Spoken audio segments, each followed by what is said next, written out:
right. Well, let's have a word of prayer and we'll begin. Master God, we thank you, we praise you for your love and your kindness. Thank you for grace and mercy. Dear God, we pray that your divine glory be with us, that you lead, guide, and direct us. Tonight, oh God, we pray that you will speak to our hearts and our minds, that our lives will be fashioned and shaped after you, that we will live lives that will bring you glory and give you honor. We thank you, dear God, for who you are. We celebrate your presence with us, and we pray, oh God, that we will fulfill the purpose for which you created us. In Jesus' name we pray. Amen. Amen. Amen. All right. Tonight we're going to continue our conversation. We're talking about loving others and loving who, or being who God created us to be in that process.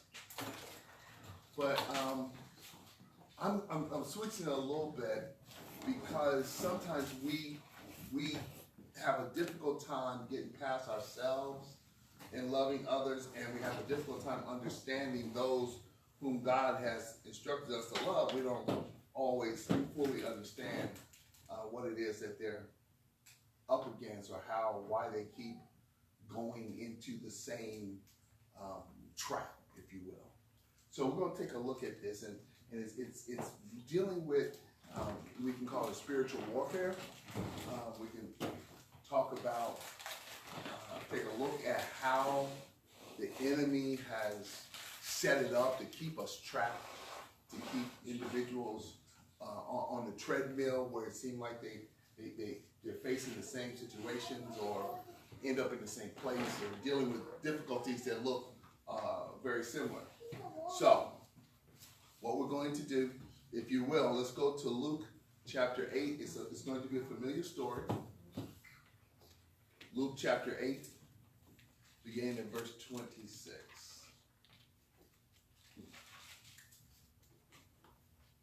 Luke chapter 8,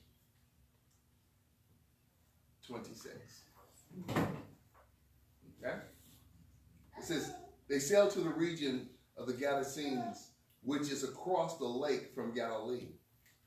When Jesus stepped ashore, he was met by a demon-possessed man from the town. For a long time, this man had not worn clothes or lived in a house, but had lived in the tombs. When he saw Jesus, he cried out and fell at his feet, shouting at the top of his voice, "What do you want with me, Jesus, Son of the Most High God? I beg you, don't torture me." For Jesus had commanded the evil spirit to come out of the man.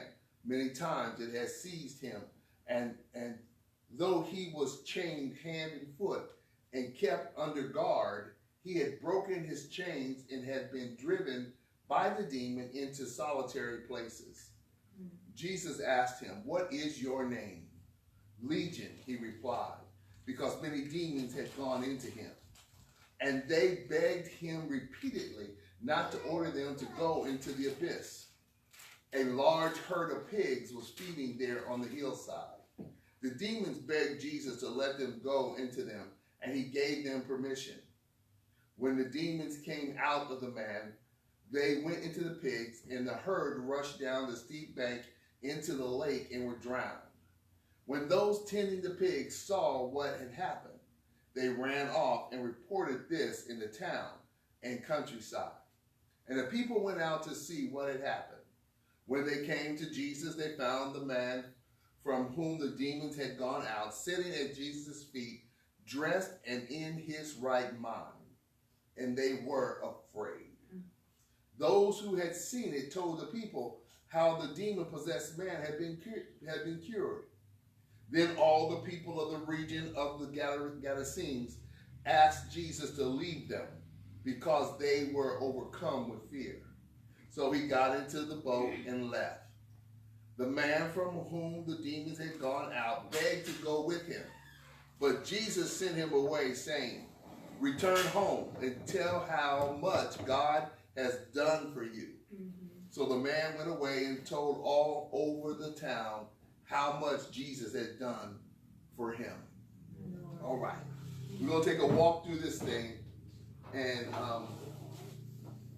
with trying to look at, or intentionally looking at the wrestle, the spiritual warfare that goes on, that sometimes we forget because we think so much about God's blessing and trying to do the right thing, and we forget that there's forces lined up and there's battles that go on, and we don't really want to talk about demons and things like that because we think, that's spooky and it's scary, it's supernatural, so we talk about all the other stuff. But here we see an example of how the power, the grace, the mercy of God reigns over all elements of darkness. And so we can take a look at that and know how it works, okay? So let's go back up to verse 26. Luke chapter 8, beginning at verse 26. It says, they sailed to the region of the Gadarenes, which is across the lake from Galilee. When Jesus stepped ashore, he was met by a demon-possessed man from the town. For a long time, this man had not worn clothes or lived in a house, but had lived in the tombs. When he saw Jesus, he cried out and fell at his feet, shouting at the top of his voice, "What do you want with me, Jesus, Son of the Most High God? I beg you, don't torture me." Okay? All right. The whole scene starts when Jesus becomes available, when Jesus becomes accessible, when Jesus makes himself noticeable. The man can see him. Something starts happening. The scene changes. So what happens is Jesus' accessibility creates a change in the man that showed up in his behavior. So when Jesus becomes available, that's the enemy has to do something. There has to be a change when Christ is shown. That's why the enemy so want us to keep our Jesus under wraps. Because if we don't bring the word of God, if we don't show the grace of God, the presence of God, if we don't make that available, then the enemy can keep people blinded. But when Christ shows up, when we allow others to see the Christ in us, when we tell others about who God is, share the word of God with other people, Christ becomes accessible to them. And now they have to make a change. They have to decide what they're going to do with Jesus. All right? So this man, we know where the man was from. And we know where he was currently. We know that he was from the town. We're told that, right? And we know that he is currently living in the tombs. So we know that. We know he had a home. He had a beginning. He had a place that was in what we would call normal society. He started out where it all was started, but he ended up in this tomb. And so we know where he came from, and we know where he's at. And sometimes we look at people's lives and we can know where they come from and we know where they're at, but we kind of miss at times what's going on in the situation. So we see here that we know the man, we know where he came from, we know where he's at. So we're watching what's happening here in this situation because he's living among the tombs. We also know something about the man's physical condition. He had a chronic mental illness. It says that for a long time, he was running around without clothes and living in tombs. So we know that his condition was chronic. We know that it is chronic because he tried to get help, or they tried to help him, binding him up, trying to control it. But every time they did, he ended up going back to where he was. So he was on this treadmill, this chronic condition of always going back to this place of darkness, if you will. So we know that he had this chronic mental illness, and resulting from that, he had a long time being homeless. So he had a chronic illness dealing with perpetual homelessness. Right. So, and we look around, just walk the streets. It used to be you had to walk the streets of New York to see it, but now you can walk the streets of Bound Brook. You can walk any street, and you can see folk who fit this description, Right. that there's this chronic mental illness and as a result, they're disconnected from society and they have no home. So they end up living in what for them is a tomb, a place of where there's no one else at. Okay? What else do we know about this man? We know that this man somehow, some way recognized Jesus and understood the spiritual significance of Christ, knew something of his divine nature. Because it says that he saw Jesus, he ran to him, he fell at his feet, assuming the posture of worship, and did what? He began to talk to him, Jesus, the Son of the Most High God. So he recognized who he was. So even though there was mental illness, even though there was homelessness, even though there was social marginalization going on, when Jesus became available, the man recognized who he was. Right. So even though people out there going crazy, people act like they don't want to know, when we allow Christ to be noticeable, when we allow Christ to be accessible to them, they recognize who he is. They may not want to admit it, they may not say it as clearly as this man did, but they know, because the word promises us that the word of God does not return void. Amen. So when we allow Christ to shine through us, to be heard through us, even though people are in a condition much like this man, they recognize the Christ that we love and that we serve. Right. So we do them and our God a disservice when we don't let Christ be known. Because when we don't let Christ be known, we leave them in that condition without any way of recognizing there's hope to come out of it. Okay? So we knew that. We know that the man assumed a position of worship as he recognized who Christ was. Right. So even folk out there understand that if Christ is real, he deserves worship. Well, they know he deserves worship. Some of them, they have the Jesus complex where they think they Christ, but what do they demand? They demand that you worship them because they even in that severe mental illness state, they understand that the Christ, the real Christ, deserves worship. Right. Now they may be confused thinking that they be he, but it's still they understand that Christ deserves worship. So this man comes to Christ, comes to Jesus, and he bows and gets in a posture of worship at the feet of Christ. Now sometimes we, the church, get that twisted. We show Christ and we make Christ available, and when people come and they appreciate the Christ in us, we think that they appreciate us. Come on. Well, and we start making them act like we the Christ. All right. No, they're responding to the Christ in you, not you.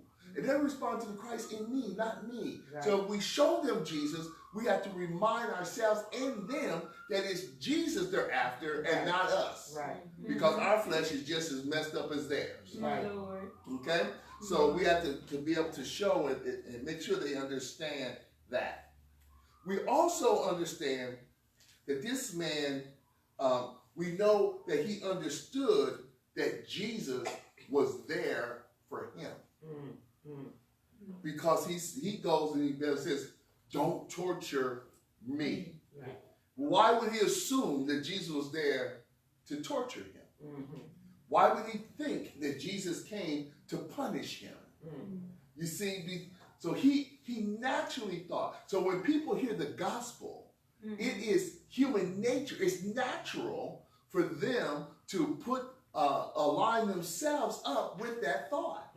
They take it personally. So that's why when we talk about the love of God, I don't feel love. We talk about the justice of God. I ain't done nothing wrong. The peace of God. Why my life so messed up? So whatever we talk about in terms of who Jesus is and what Jesus is doing, people take that very personally and apply it to their lives because they, at the basis of our humanity, we understand that God is really here for us. That God comes to see. Christ came to see about us. He came to seek and to save. He came to deliver. So the man came, he says, look, I know you hear from me. I know my life is messed up. I know I ain't been living right. I know that I got some mental some issues. I know that I've been acting crazy, been locked up a lot of different times. But don't torture me. Don't punish me. All right. So that, and when we meet people out in the street, we start sharing Jesus and showing Jesus, they're gonna feel judged because they know their life messed up. All right. And think about it. When young in our salvation, we go out and we saved, but we mess up on Saturday. I can't go to church Sunday. I know what I did. Right. So we start feeling guilty, staying away from God or the people of God, because we think somehow that's going to make us feel better about the sin we created. All right. But what we're really doing is just judging ourselves and saying, if I judge me like this, God, how can you accept me like this? Right. So we have this issue going on where this man understands that Jesus is there and he anticipates being punished. And that's where the world is. They anticipate that Jesus is going to punish them. They anticipate that the church is going to judge them and hate them. They anticipate that the church is going to reject them and tell them how bad they are and make them, they become unacceptable. They anticipate when we come up and we're Christians and we talk about holiness, they anticipate that we will judge them and condemn them. Right. That's why they accuse us of being hypocrites. How you going to judge me and you doing the same thing? All right. See, that's a way to combat and to push back against what they think we're doing, judging them. Right. And too often, they're right.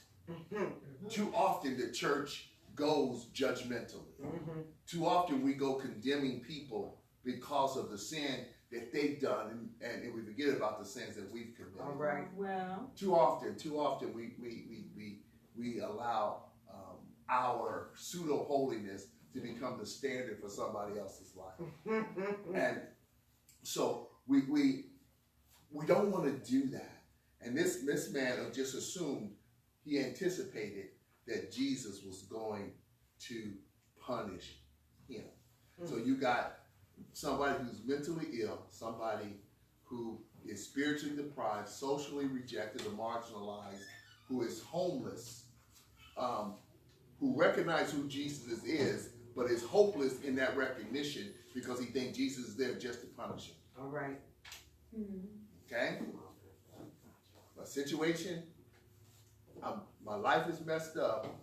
I recognize who Jesus is, but surely Jesus ain't here for me. He ain't going to help me. He's just going to punish me. All right. He's just going to condemn me. And then sometimes, many times, that's the condition that we find the world in. Let's look at verse 29. For Jesus had commanded the evil spirit to come out of the man.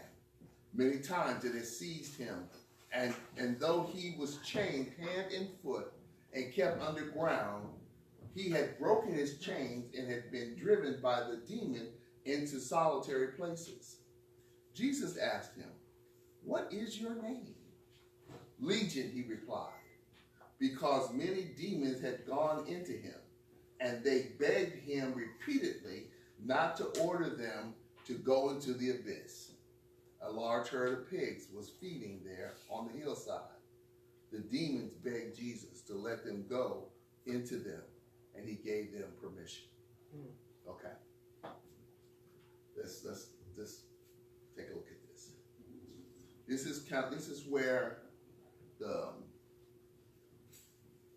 hopefully the learning, the understanding the spiritual struggle that people are in, and we find ourselves in, and we encounter in others. Okay? If you look at the text, there was one evil spirit. It says that the man had a unclean or evil spirit. One, right? A spirit is your essence, your soul, your being. And what made it evil or unclean is that spirit, his essence, his being was set against God. Okay? So when someone at their core, at their essence, at the way that they live their lives, the mental state, their soul, their consciousness, their essence is against God, goes counter to God's will and word. When that happens, then what you end up with is an unclean or an evil spirit. All right? So the man is of an unclean or an evil spirit. For instance, an evil spirit may be low self-esteem. That's an evil spirit. But it may show up in multiple ways. So what you have is you have one man. This man has an evil spirit, but yet there are many demons. You with me? One evil spirit, but many demons. One essence, one soul, one being, one intellectual person, one spiritual person who has set themselves counter or against God, anti-God. But there are many demons in that one person. Okay. It's right there. You see it? So what you have is you have this many manifestations, many demonstrations, if you will, of evil that comes from the evil spirit, but it comes out through or motivated by the various demons. So, low self-esteem, evil spirit. Low self-esteem, he says that I am not who God made me. I am less than, and we ignore the fact that God says that you were created in his image. We ignore the fact that God says that he made us to be more than conquerors. We ignore the fact that God says we're beautifully and wonderfully made. We ignore the fact that God says he's with us. He'll never leave us nor forsake us. We ignore the fact of who God said we are, and we define ourselves against his definition of us. All right. Okay? So I end up with this demon this evil spirit called low self-esteem. I don't think of myself very highly. I think I dismiss me no matter how much God props me up. All right? But low self-esteem may show up in many demonic ways or many demons ways. It shows up, it manifests itself in alcoholism, drug addiction. I may be just flat out mean, selfish, narcissistic. All of those are ways that the root problem is who I am. The root problem is my essence. My essence is I'm in war. I'm in combat against God. God says I'm somebody. I say I'm nobody. God says that I can. I say I can't. God says that you're able. I said no, I can't. I'm in combat with God against who he says I am. That makes that spirit, that essence, in competing with God, anti-God, evil. Well, that shows up in other ways. It shows up in alcoholism, drug addiction, selfishness, self-centeredness. It shows up in various ways. Yes. Like character traits?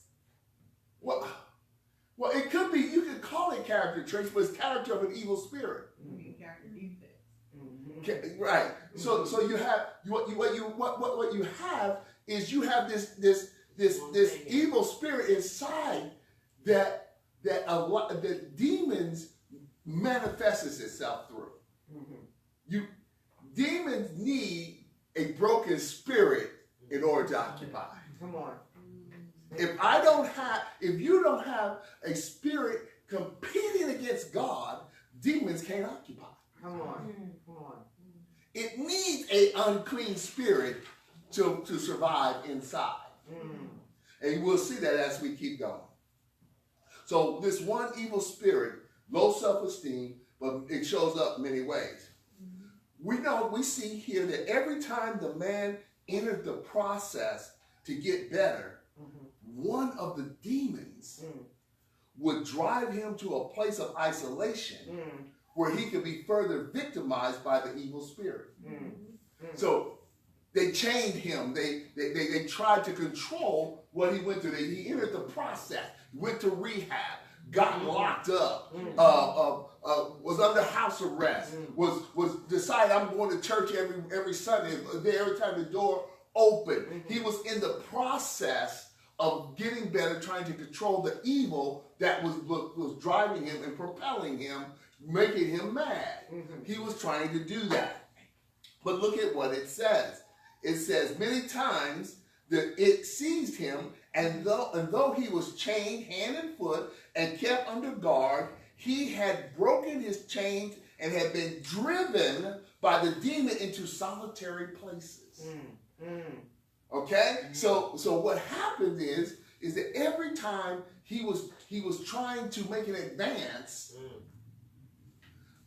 one of the manifestations of the evil spirit drove him to a place of isolation where the spirit could gain control again. Come on. So low self-esteem. I'm trying to feel better about myself. I'm starting to dress better. I done went and bought some clothes. I got myself straightened up. I'm feeling pretty good about myself. And then I mess around and start and take 2 or 3 drinks. And now I'm saying, oh man, why did I do that? I'm on now. I can't go around the people that I've been hanging around with because I done told them that I done stopped drinking. Right. So I can't go around them no more. So I get isolated. Right. And in that isolation, the evil spirit that's inside can now re-victimize and convince me that I don't want that anyway. Go ahead. Are you with me? So that's how you get on the treadmill, or people get on the treadmill, is because what they end up doing is following a demon, if you will. That's why people don't go back to everything they gave up at once. All right. All right. You know, I done stopped drinking, I done stopped hanging out, I done stopped running around cheating, I done stopped lying, I done stopped, I went and got me a job. I ain't gonna stop all of that all at once. I may end up, take a drink, lose my job. Lose my job, now I got to steal. I gotta, so my life starts falling apart in pieces because I first get distracted by a demonic force that allow me to be further victimized. And the more I allow the evil, unclean spirit to control, the more demons show up. When the house is swept clean, they come back. And they bring up, why? Because when the house is swept clean, I'm in the process. Right. I'm trying to get it right. But when I allow the demon to return, he's bringing others. Right. Right. You with me? Oh yeah. So what we have going on here is this situation where the evil one, the demon is the evil spirit rather is empowering the demons to do stuff that it couldn't do otherwise. And the demons do stuff to keep the evil spirit fed and in control. Yeah. So that's the process, the treadmill that the enemy put a lot of people on and try to keep us on. See, we have a lot of we have one evil spirit, or people have an evil disposition. Their person is anti-God, if you will. But it manifested itself in tentacles. There's ways that they do. So they may be doing a good life over here, but over here there's a whole bunch of stuff that's messed up. So what the enemy does is the demonic presence or the demonic force that's here over here will drive us or pull us away from what is positive, so giving strength to what? The evil that is within us.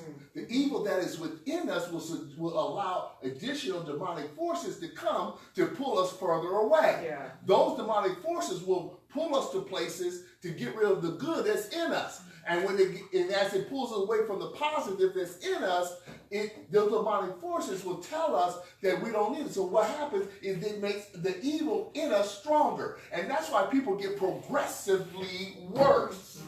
because they're pulled away into more and more, stronger and stronger demonic strongholds, because their evil spirit keeps growing and exploding, just like we see what's going on in this man. There's a evil spirit, but there's multiple, a legion full of demons that was inside of him. What we don't know about this man, however, we don't know why he came to Jesus. We don't know why the man came to Jesus. We don't know. Jesus didn't call him. It says that Jesus stepped on the shore, the man saw him and came to him. Fell down, yelled in a loud voice. We don't know. Luke don't tell us what went on inside that man to make him come. And I think that's intentional, because we don't know what will cause someone out there to finally say, I need something. Yeah. We don't know when that's going to happen. Right. We don't know why this man came. We don't know if the man was the unclean spirit that just had to come and recognize the authority of Christ. We don't know if it was the man that's saying, if y'all want to keep a hold of me, you got to come with me because I'm going to see Jesus. Right. So it could be just the man decided enough is enough. Right. I see Jesus, I'm going. And all the unclean spirits and demons, they just had to go with him because he was going. Right. Or it could be that the demons themselves recognized. Right. So we don't know. We don't know why that man came in front. We don't know. We don't know. Some people might just get so sick of their lives that they're like, okay, I'm ready to try something. Some people may have one thing in their lives that say, I am so tired. I'm tired of this one thing. It keeps coming back. It bites me over and over and over again. I cannot progress. I can't advance because of this thing. This thing got to change. So maybe one of the demons drove him there. That one thing he had to change. Maybe he got tired of cutting himself. Now, y'all can chain me up. I'm tired of cutting me. So maybe he said, I'm going. But whatever it was, that we don't know. Whatever got him to Jesus, thank God it got him there. And he got there because Jesus was available. Yeah. Hallelujah. Yeah. Jesus became accessible. And that's the job that we need to be about, is making Jesus accessible. Because we don't know what initiated his journey to Jesus. We just know he made it. The Bible says that Jesus was met by the man. Right? It says a demon-possessed man came to meet Jesus. But yet, Jesus spoke to the unclean spirit. Because it said that Jesus told the unclean spirit, come out. He had commanded the unclean spirit to come out of him. So, and you keep reading, you see that the demons spoke to Jesus. So there's conversation going on here. The man comes to Jesus, Jesus speaks to the unclean spirit, and the demons speak to Jesus. So that just show you that there's some stuff going on. Everybody who claim that there's stuff happening to them, they ain't just schizophrenic. That might be the natural word for it. They might use the word, but there's some demonic stuff that happens that's spiritual at its nature, at its core. Right. So, and we believe the Bible, because the Bible said that the man came, that Jesus spoke to the unclean spirit in the man, Right. and the demons in the man spoke to Jesus. Come on. Come on. The man came to Jesus. Jesus spoke to his essence, and the things that keep driving him into darkness had to talk to Jesus. Come on. You following me? The man came to Jesus. However he got there, the man came to Jesus.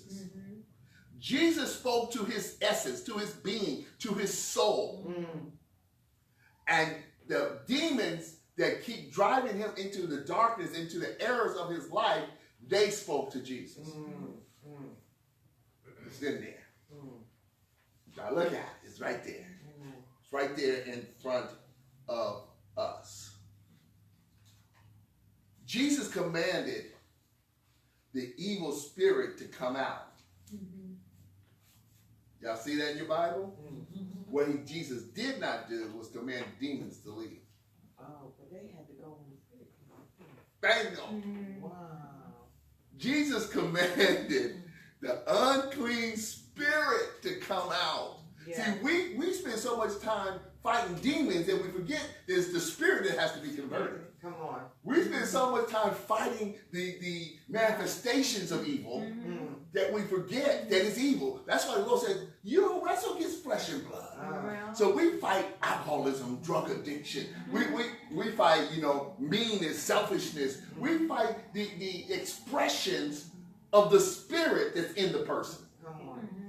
What we really need to be praying for, targeted at, is what Jesus did. Jesus spoke to the unclean spirit and told it to come out. So we need to self-hatred, get out. That which sets itself against God. That's what we need to speak to. The fallen nature of man, come out. That's what we get trapped by what we can see. We can see him cut himself. We can see him running around naked. We can see him homeless. We can hear him cussing. We can hear him or see him drinking and getting high. We can see or hear what she's doing. We can count the babies. We know what they're doing. So we fight the demons. We fight the expressions of the brokenness. But what we have to do is do what Christ did, is speak to the broken nature of humanity. Right. Speak hope and wellness and peace and love, to take a holy stance and stick to it. Be holy in the face of evil. Be light in the midst of darkness. We have to show folk that Christ is real and serving him pays. We don't have to fold or cave in to the desires of the world. When we can let people see that, Christ becomes accessible and their spirit gets spoken to. Yeah. Because that's where it is. So Jesus commanded the evil spirit to come out.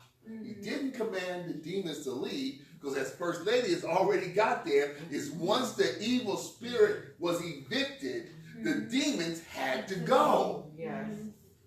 Once your spirit, that's why he converts your spirit and not your behavior. Come on, Pastor. Your spirit gets converted, your soul gets saved, not your behavior. Because once your spirit lines up with the will of God, your behavior follows. Glory. Because the demons have to leave. Hallelujah. Notice from the text, they didn't leave at the same time that the spirit was converted. All right. It tells us that Jesus had commanded the spirit to leave. And I believe when Jesus says go, the spirit was gone. So then there was a conversation. It's not later until the demons leave. Right. So we want demons to leave before spirits converted. Come on. We want the world to act like saints before they save. Jesus. No, devils will be devils. Unclean spirits will act uncleanly. Right. So it's our job to show what holiness, tell what holiness, speak holiness, be holy in front of them, in our commerce with them, so that they can understand what it is. Their spirit can be converted. Christ can become accessible to their essence. Yeah. And once he changes that, behavior begins to change. They're not going to stop the madness until the madness within is converted. Right. That's, you can change behavior for a while, Right. but you'll go back to it under pressure if the person inside has not changed. Right. Okay. And changing behavior is not the same as deliverance. Hallelujah. Because you stop don't mean you've been delivered. Come on, Pastor. Right. Come on. It's not the same. It's not the same. Okay. So Jesus Command the evil spirit. Okay. So once the spirit, evil spirit was out, evicted, the demons, they had to go. Okay? With the evil spirit gone, the man had to be delivered, get this, from self-identifying based on the past demonic activity in his life. Come on here, Pastor. Come on. Once his spirit got converted, now his self-understanding had to be changed so he no longer identified with what he was. Glory. That's why Jesus asked him, "What's your name?" You see, because he says, "My name is Legion." Right. Why? Because a lot of demons had come into him. You get that? One evil spirit, but a lot of demons had come into him. Right. Well, Jesus said, your name is Legion because a lot of demons have come into you. You need a new name because those demons are leaving you. Right. Right. See, once we see that what made us what we was is no longer present, we got to re-identify ourselves. Come on. My Lord. We got to come up with a new name. I can't call myself Legion if there's not demons inside. There has to be a new name. Right. So when people get converted, we got to give them time. That's what discipleship is about. Yeah. It's helping people discover who they are in Christ. Yeah. That's why once they get saved, the devil says, "Okay, but I still ain't done with you." He fights to keep them separated from the church because if you do, you just stay a baby. Right. Right. You don't grow. If he can keep you separated, you never become understanding of who you are. That's why folk can get saved and live saved, but never accomplish or fulfill their purpose because they never discover what their purpose is. Jesus. And they never discover what their purpose is because they have such a huge life that the church in Christ is just a small piece of it. See, the way that we're supposed to live is Christ is everything and the world is just a piece of that. Yeah. Yeah. But the way most Christians live today is the world is everything and Christ is just a piece of that. It's job and house and family and cars and all the peace and pleasure and retirement. It's all of the world stuff. And we want Christ, we plug him in as he becomes beneficial to all of that stuff. But that's not the way we're supposed to live. Right. The way we're supposed to live is everything about Christ, and then it's through Christ that we see and operate in the world. But that's not the way that we've been taught to do this thing. And when we do it, the world is primary and Christ is a piece of it. Important, but just a piece of the primary world. The enemy wins because he keeps us thinking that we're still Legion. Glory, glory.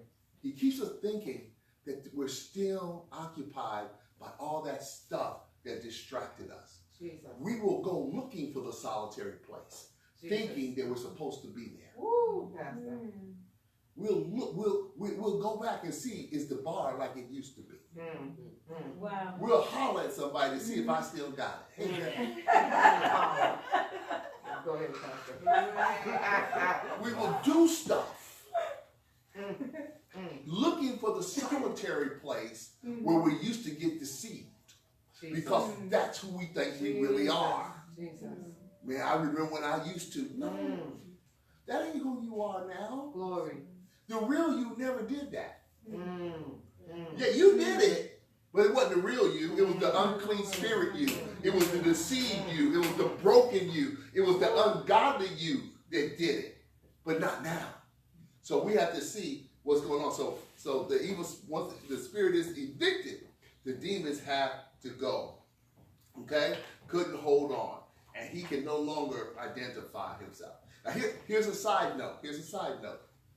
The side note is, for those of us who think, yeah, but I'm okay. I talk to God and the Lord answers my prayer. I'm walking under his favor. I walk in the favor of God. And man, he hears me and life is good. He understands. I pray, I read my Bible, right. and when I ask him, he take care of me.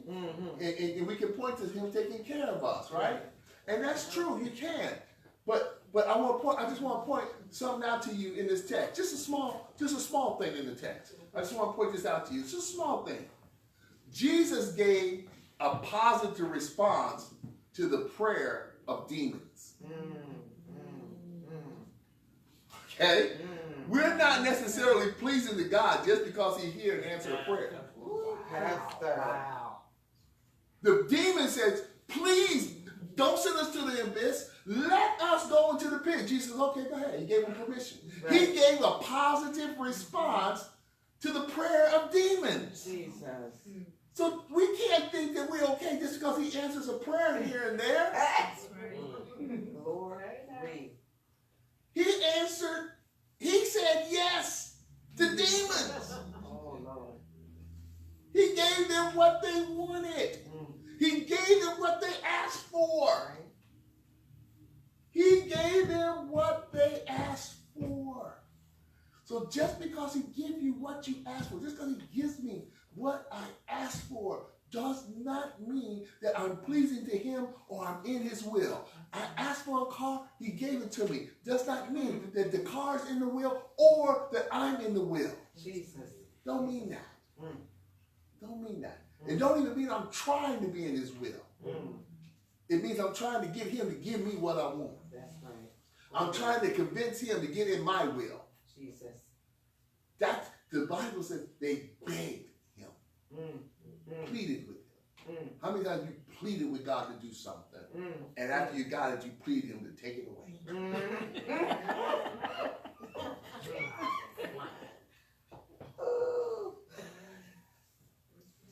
Because just because he gives us what we want doesn't mean that what we ask for is in his will or is pleasing to him. Doesn't mean. That's just a side note. Y'all saw, you see it in there, right? Amen. Let us go. Don't send us to the abyss. And Jesus said, okay, you ain't gotta go.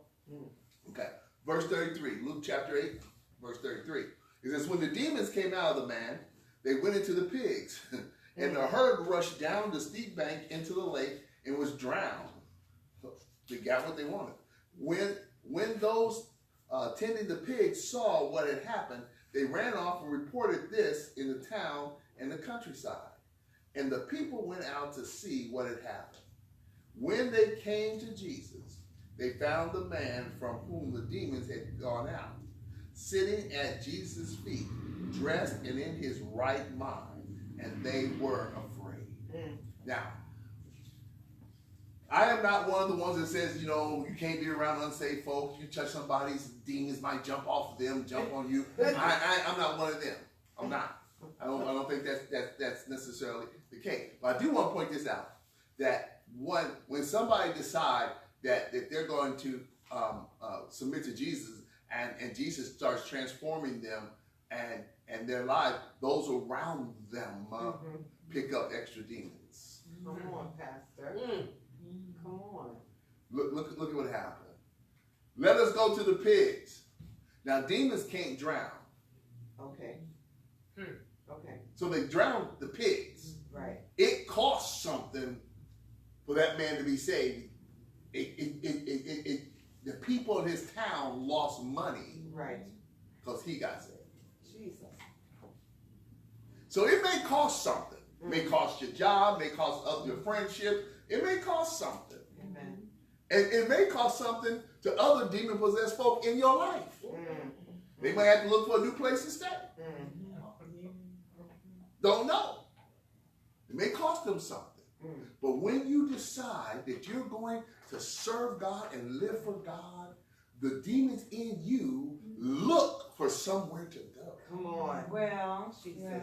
Now, that's one reason why you might want to choose company carefully. All right now. Because if somebody decides that they're going to get their life straight, you don't want to be in the you don't want to be a pig.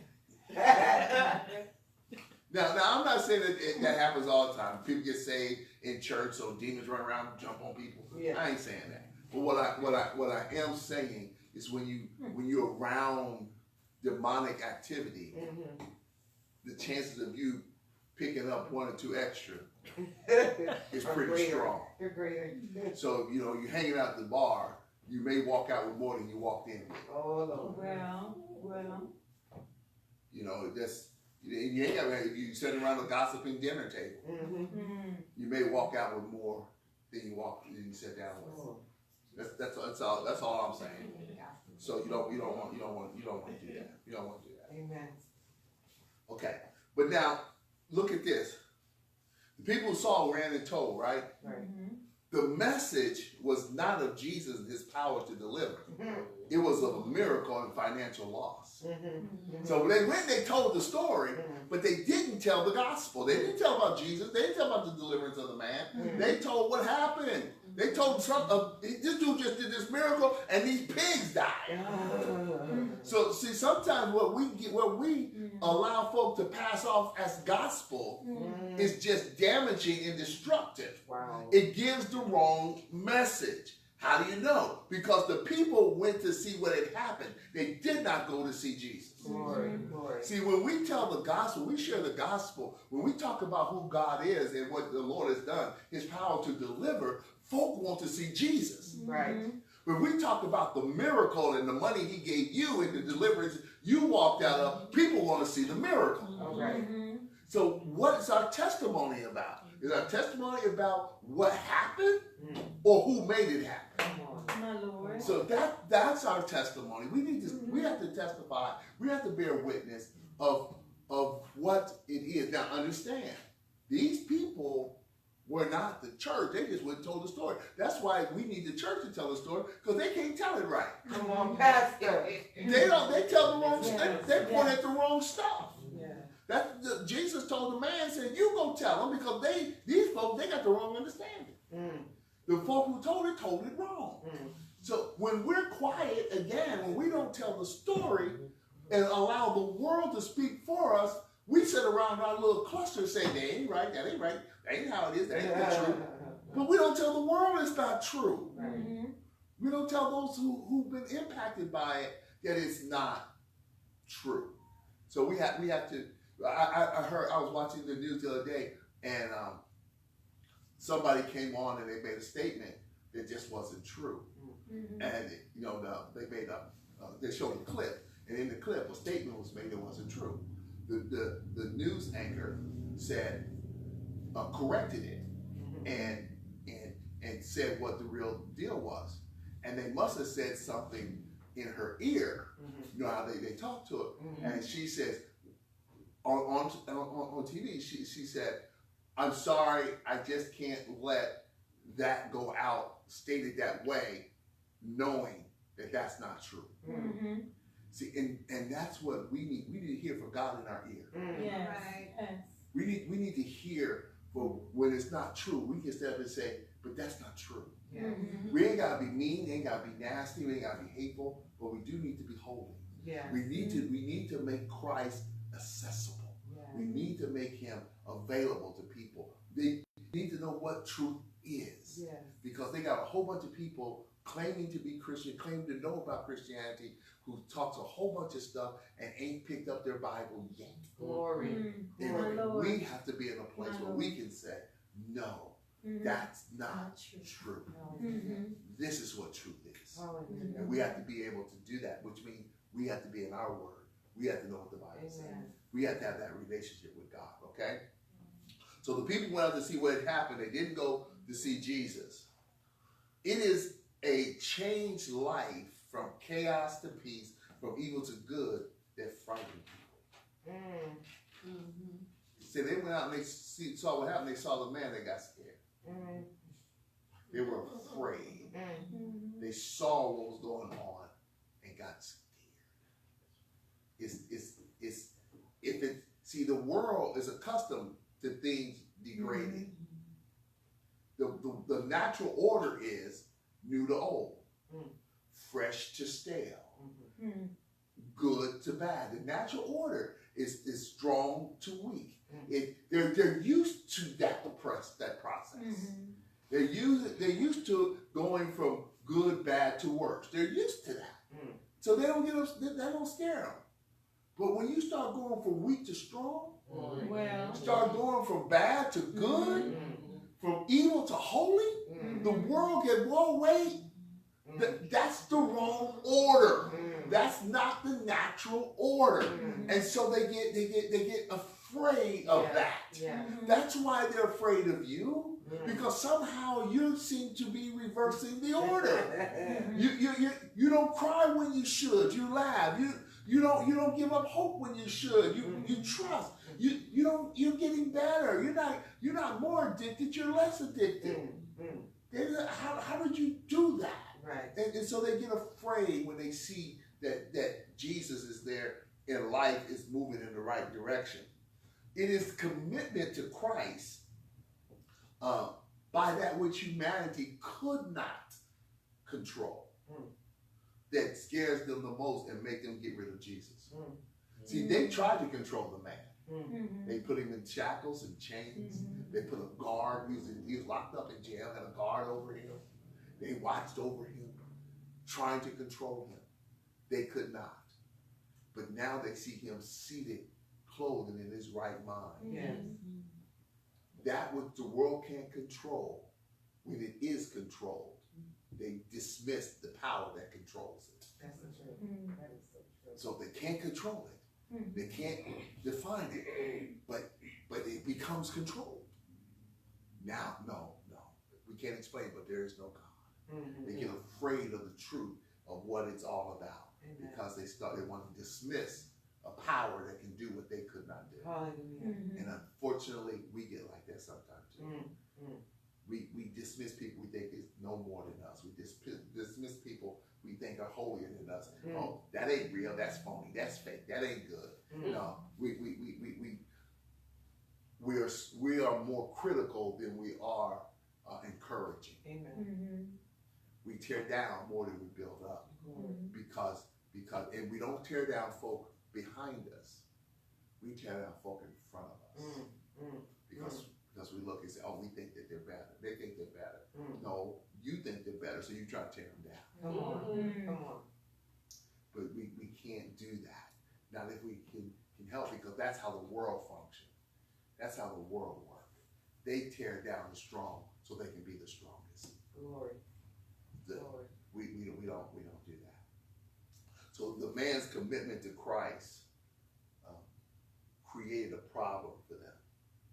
This man was at peace with Jesus because the chain of evil had been broken off his life. The evil spirit had been converted, the demons were now gone, and who he really was able to appear. Who are you really, man?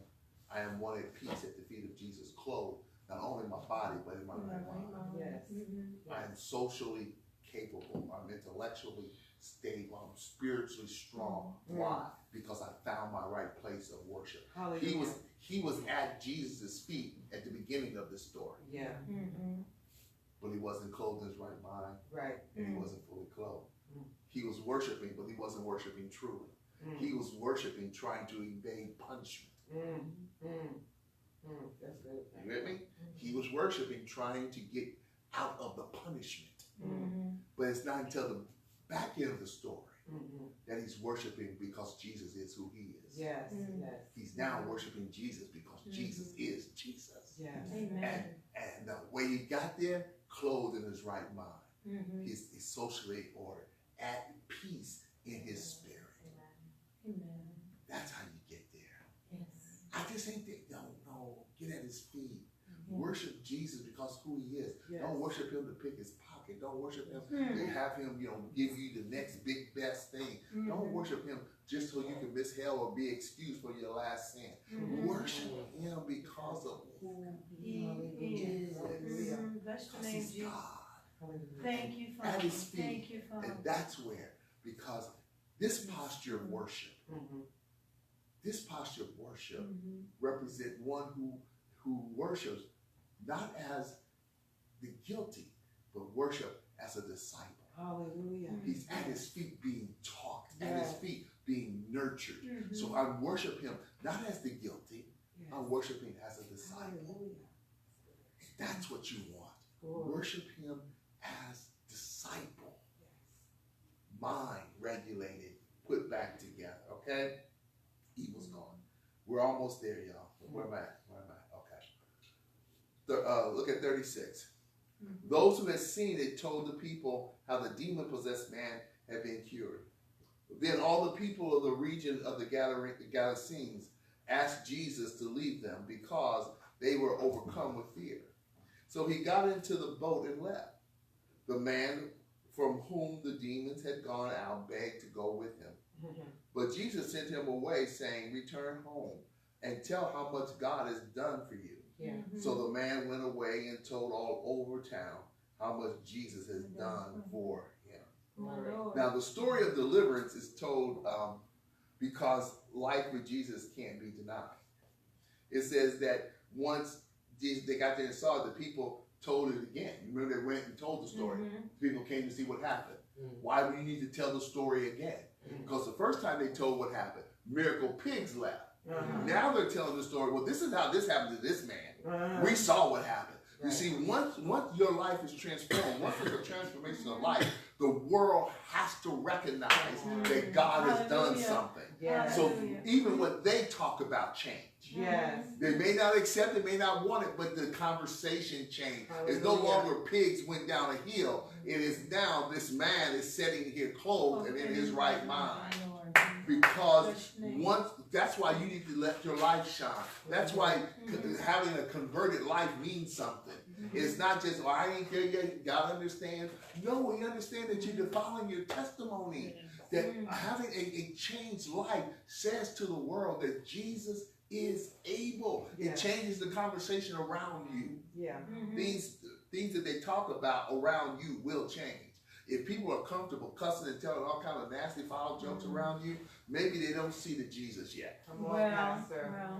Because the Jesus in you will check. Now everybody ain't gonna be checked. You got some people just evil. They just won't say it. But for the most part, much of the conversation around you will change. The more Jesus is shown, the more the conversation, the discourse around you will change. It just will, okay? Fear is an evil spirit. So rather than ask Jesus to minister to them, they ask Jesus to leave them. Come on. Now, they see the man. They know what they try to do with the man. They see the power of Christ. They see deliverance. It's right in front of them. The man is clothed in his right mind, sitting there, ain't chained, ain't cutting himself, ain't hollering, ain't running around. He's sitting in peace. They see evidence. So rather than take them home and speak to my boys, touch my girl, get my life together, rather than doing that, they say, leave. I ain't got time for that. I can't be that. And that's the world's response when they reject God. Is I see the evidence, but there must be another reason. Glory. And they rejected him and asked Jesus to leave. Don't make the mistake of asking Christ out your life when you see the power that he has to control. I ain't there yet. I ain't ready yet. If you ain't ready to do it, then what you're doing is asking Christ to hold your touch. Go somewhere else. I'm not ready for you to lay your hand on my life yet. Glory. Don't want to do such a thing. Okay? Why a lot of the people in the world ask, well, why is there so much evil in the world? Why don't, if God is God, how come he just don't switch it over and change stuff? Well, this text kind of help us. You see, Jesus only stayed where he's desired. He only hang out where he's invited. He would have healed a whole bunch of more folk. But when they asked him to leave, the Bible said, right away, he got them up. That's right. You want me to go? I'll go. Right. So if you ask Christ out your life, don't be surprised if he's out. Glory. God, look, I got this situation. I know it's wrong. I just got to cuss this person out right now. He goes, go ahead. Go ahead, go on. Because if we invite him out of our lives, he would be rude and he would be doing an injustice to his own character if he overrode us and acted anyway, even though we asked him to move. Glory. Now, he might have a safety net to catch us because he know you're going to fall, but he's going to let you do what you invited him out so you can get done. And it may not turn out just right. Okay, it may not turn out just right. So the man wanted to go with Jesus, but Jesus sent him away. Do you let me go with you? I want to follow you. But Jesus sent him away, sent him home. Jesus left the man there as active grace. Yeah. He left the man there as a witness to those who rejected him. That's good. They had the wrong understanding, the wrong picture, the wrong response. And Jesus left the man there. Because it says he was from that town. He was from that region. Right. They were his home people. Right. He left them. Jesus sent him to the folk who had just rejected him. Yes, yes, yes. That's the church. Yes. We're sent to a world that's already Right. rejected Christ. Yes, that's good. Jesus sent him to the folk who had rejected him. So the man was from the region. So he went to do that. Here's the last side note, and we're done. The last side note here is, people say, well, the Bible doesn't say Jesus is God. Well, only because you're not reading it. Because look at verse 39. Luke tells us that Jesus is God. It says, return home and tell how much God has done for you. Well, So the man went away and told all over town how much Jesus had done for him. That's good. That's good. Y'all see that? That's good. Luke is saying that Jesus is God. Go, Jesus says, go tell go tell the people what God has done. Right. Luke says that the man went and told everybody what Jesus had done. That's good. That's good. Jesus is God. That is good. All right. Questions, concerns? All right. So just remember, we're in this fight. So let's do this thing the right way. Amen? Amen. Praise God. Let's pray.